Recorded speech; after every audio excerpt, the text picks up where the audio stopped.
I am a huge baseball nut. I actually run a baseball blog, and when it comes to Major League, Minor League, Independent, Collegiate, Summer League, if you kind of name the town, I can tell you what teams in that town, if there's one, or in that vicinity. It's a fun little hobby. There's a lot of history into it, and it's surprising who you're going to find out, has been involved in baseball that you may not know, such as like country singer Charlie Pride was a minor league baseball player and played in the Negro Leagues, and not a lot of people know that. They know him for his music. It's a fun, diverse city, and there's lots to do. I know a lot of people say there's nothing to do in Topeka, but it's one of those things you look around and there's plenty to do. Great restaurants. We're having an indoor football team coming to town. We've had a hockey team.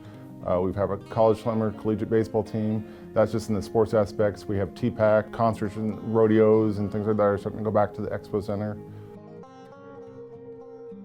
4-H is a big thing that I am been involved in. I'm a third generation 4-H'er. My daughters are fourth generation 4-H'ers. So it's always been a thing that I've always been very big in here in Shawnee County and Leavenworth County, where I was born and raised. And I look at other organizations like First Tee. It was something that Councilwoman Hiller put me on the Community Action Board, and one of the committees they put me on was First Tee. It's impacted my life and my daughter's life in a good way to get her out and do things. And so there's another organization that I'm involved in. And I just look at kind of where needs help and try to help out where I can.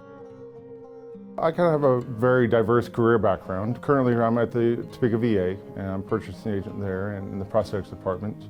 Prior to that, I've worked in social services with DCF, worked in corrections with MIR and the Kansas Department of Corrections at Lansing Correctional Facility. I've owned my own landscape company, worked for other landscape companies. I've just ran the gamut of jobs throughout my life, and it's just kind of whatever fits me at that moment is kind of what I do, and it's a great learning experience. So now coming on the council, I can know different aspects of things from what I've done or from people I've met to understand what they do for work and how it affects the city. Topeka and the 5th District can expect me to do what's right for Topeka, do what's right for the citizens, and fight to improve our city.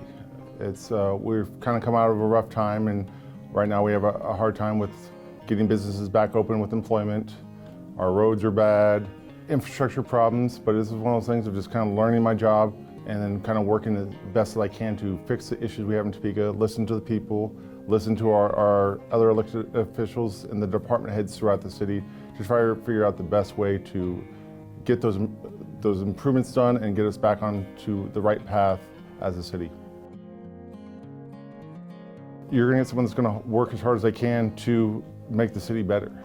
It's one of those things that I've had a passion for several years, and I've tried to, now since being elected, to jump in as hard as I can and get as much information as I can and learn as much as I can before I'm sworn in, so that way when I'm take the seat, I'm ready to go and learn as much as possible and start making the changes that need to be done in Topeka.